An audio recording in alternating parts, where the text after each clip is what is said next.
You know that moment after talking when you replay everything and suddenly feel weirdly smaller inside? Nothing obviously bad happened, yet somehow the room moved on and you felt less chosen afterward.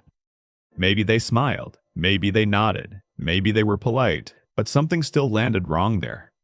You left sounding friendly, helpful, even interesting, and still felt strangely forgettable 5 minutes later somehow. That sting matters, because likability is rarely lost through big mistakes. It leaks through tiny habits. Habits so normal, most people never notice them, especially the one quietly killing connection mid-sentence. And once you see it, you'll hear it everywhere, at dinners, dates, meetings, texts, family calls. The awkward part is, you probably learned this habit trying to be kind, smart, or easy. You thought it made people comfortable, but it often makes them feel slightly managed, instead emotionally. And managed people may stay polite, but they almost never feel magnetically drawn back towards you. The problem is not that you're boring, broken, awkward, or secretly missing some charisma gene entirely. The problem is your conversations keep closing doors right when connection is about to walk through. Today, I'll show you the habit, the psychology behind it, and the tiny switch replacing it. First, you'll see why being agreeable can accidentally make you less memorable, not more to others. Then you'll learn how better listeners actually guide conversations without controlling them or turning robotic either. And the last shift makes people feel strangely safe, seen, and quietly pulled closer to you. Because likability is not built by impressing people, it's built by how they feel around themselves. Most people think good conversation means saying the right thing at the right moment beautifully enough. But people remember something more primal than cleverness. They remember whether talking felt easy or tightening. They remember whether their shoulders dropped, whether their thoughts opened, whether they felt rushed or welcomed. And that is where the habit appears, disguised as politeness, efficiency, or being socially considerate always. You ask a question, they begin answering, and instantly you start steering their answer somewhere safer. Maybe you finish their sentence, soften their story, translate their feeling, or rush toward reassurance quickly. You think you're helping them land, but you're really interrupting the part that creates emotional ownership. People bond fastest when they feel free to arrive somewhere in their own words and timing. The habit that makes you less likable is prematurely completing other people's emotional or conversational journey. It sounds generous on the surface, but underneath, it steals something essential from the interaction quietly. It steals their sense that you are truly with them instead of already moving ahead mentally. Think about someone telling you they had a terrible week and barely slept for days straight. Before they finish, you jump in with, "Yeah, stress has been brutal lately, everybody feels it." That response sounds relatable, but it quietly erases the uniqueness of what they were risking emotionally. They were offering you a specific door, and you answered with a hallway everybody uses daily. Or someone shares excitement, and you instantly upgrade it with advice, comparisons, or your bigger story. Again, you think you're adding value, but they often experience it as being subtly displaced instead. Connection weakens whenever people feel they have to compete with your framing of their moment itself. This is why some charming people are instantly likable despite saying nothing especially brilliant or profound. They have one rare habit. They let your experience stay yours before touching it at all. They don't rush to improve it, classify it, or make it easier to digest for everyone. They leave just enough silence for your real thought to walk out unarmored and visible fully. And that tiny pause feels like respect even if nobody consciously names it that way later. The first tool is simple. Stop hoping too early, especially when feelings are still forming aloud. If somebody is searching for words, that search is not awkward, it's the actual bridge itself. When you rescue them immediately, you break the bridge, then wonder why closeness never crosses over. So next time, replace the impulse to complete with the discipline to stay there a little. Nod, hold eye contact, and let the unfinished thought breathe without rushing to decorate it further. You'd be shocked how often people go deeper simply because nobody grabbed the wheel too soon. A friend says, "I don't know why this bothered me so much," and looks down afterward. Most people rush in with, "No, that totally makes sense," or maybe you're just exhausted lately. Better move, wait 2 seconds, then say, "What part of it stayed with you longest?" Now they aren't defending their emotion, they're exploring it, and you become the safe place nearby. The second tool is curiosity without correction, and you'll notice how strangely rare that really is. Correction is when someone shares, and you subtly edit their meaning into something more acceptable socially.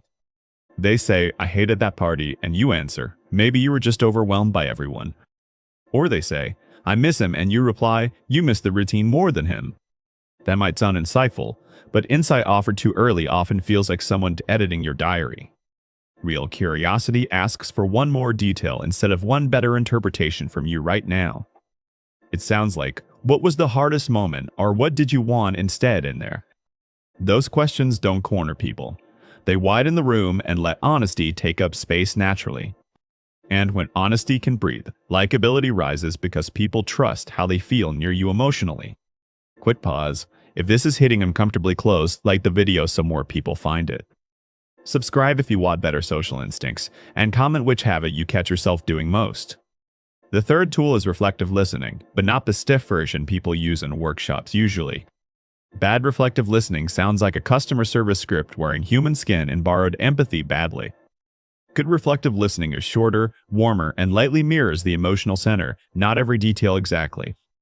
Somebody says, I worked all week and nobody even noticed, and they laugh it off afterward. Instead of fixing it, say, that sounds lonelier than you're making it sound right now, actually. Suddenly they feel caught in the best way, because you heard the truth that needs the performance. Not the polished version, not the socially acceptable version, the real version hiding underneath their smile. That moment creates warmth because being accurately understood feels rarer than being admired by most people. Admiration is pleasant, but understanding feels like home, and people return to what feels like home. The fourth tool is sharing yourself without hijacking the spotlight, which requires surprising restraint sometimes too. Relatability helps, but only after the other person feels fully received, not merely acknowledged by you. If someone tells you they froze during a presentation, don't instantly tell your worst story back. First, stay with them what part scared you most: the silence, the faces, the shaking hands. Only later, if it helps, share something brief that says, you're not bizarre, you're human too. The key is sequence: receive first, relate second, and never reverse that order in real life. Reverse it, and your story becomes a subtle theft dressed as empathy to them in disguise. Get the sequence right, and your story becomes a bridge they actually want to cross later.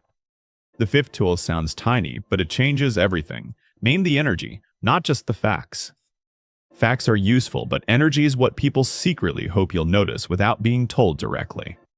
Someone can say, my boss emailed me again at midnight, while pretending it's no big deal. If you answer only the fact, you stay on the surface where nobody feels known deeply.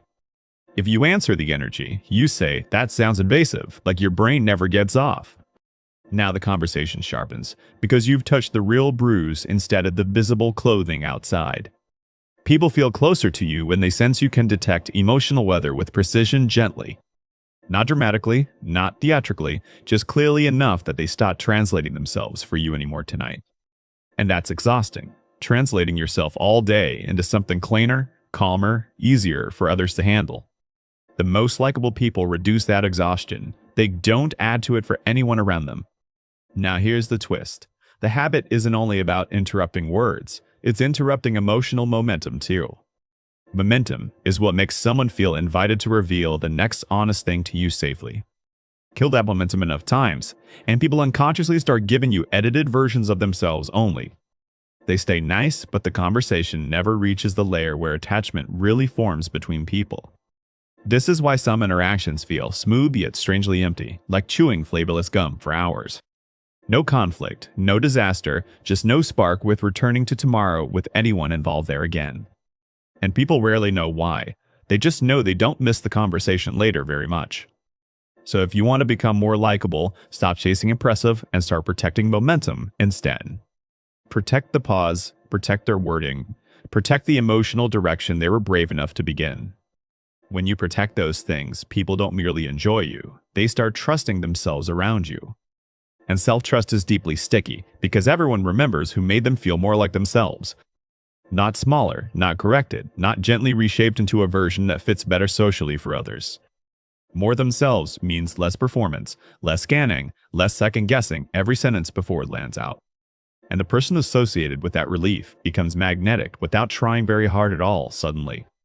But there's one deeper layer most advice completely misses, and it's the real unlock here entirely. People don't only want space to speak, they want permission to feel unrehearsed while speaking too. That means the strongest habit isn't asking better questions or mastering smoother responses at all, actually. It's becoming someone who doesn't panic when a conversation gets slightly messy, slow, or real suddenly. Most people rush because raw emotion creates pressure, and pressure makes them reach for control fast. They soothe, explain, summarize, redirect, joke, or fix just to end the tension faster for themselves. But the people we trust most can sit inside that tension without needing immediate escape routes. They can handle a wobbling sentence, a teary pause, an unclear thought, a complicated truth gracefully. And because they don't flinch, you stop flinching too around your own feelings for once there. That is the withheld reveal. Likability grows where emotional steadiness replaces conversational performance for real connection. Not dazzling language. Not perfect timing, not endless confidence, but steadiness under another person's reality. Steadiness tells people, you don't have to rush, polish, or protect me from your humanity here. And hearing that without words feels like putting down a heavy bag you forgot you carried. Suddenly, your conversations stop being transactions and start feeling like places people can rest inside safely. So next time someone opens a door, don't decorate it before they step through it fully. Don't improve their feeling, don't translate it, don't race ahead to prove you're understanding enough already. Stay long enough for their words to become theirs, and your warmth becomes unforgettable to them. Because the most attractive presence in any room is the person who never makes truth hurry. People forget exact phrases, but they never forget the rare relief of not being edited mid-story.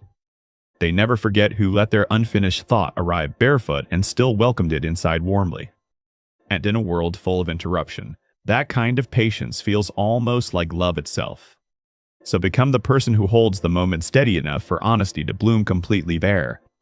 Because people are drawn forever to whoever lets them sound most like themselves out loud again.